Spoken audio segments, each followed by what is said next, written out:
or is there any relationship at all?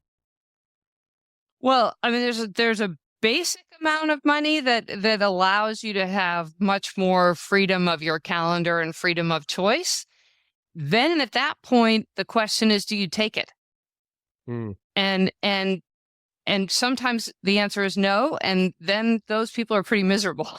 So what I had someone come to me recently who had made a good chunk of money and wanted to map out, the next phase for himself. And he said to me, you work with 4 billion, you've been among many more billionaires, but you work directly for 4 billionaires. What are the commonalities? And I would say, the hedge fund billionaire I worked for was the happiest. And here are the things. And so I said, look, let me break it up. When you say happy billionaire, number one, when you have all the money in the world, what drives your happiness or lack of happiness? Like what would make you unhappy? And then how do you remove that? And then how do you get and stay rich, right? Those are the two pieces you need to be a happy billionaire.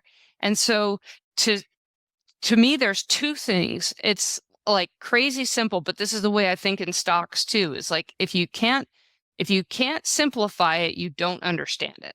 And so, two things: control over your calendar, number one, and number two, that you're secure and confident and you don't care what other people think about you. Mm. And if you have those two things, I challenge you to try to be unhappy. Yeah, right. You get up when you want, you don't care what anyone thinks. Most people with those two conditions are happy. And so if you're a billionaire with no worries about money and you have those two things, you're pretty set.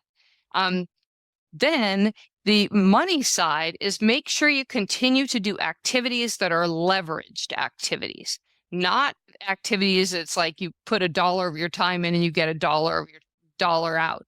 So most amount of money for your time and expertise.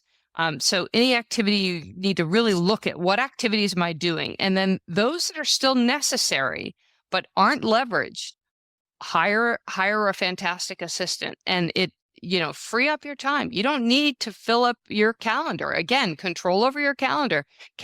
I have to say to myself sometimes, the role of my calendar is not to fill it.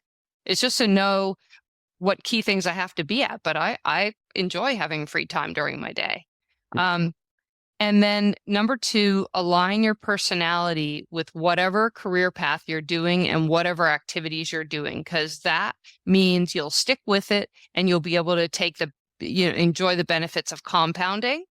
And then number three, pay attention to the macro.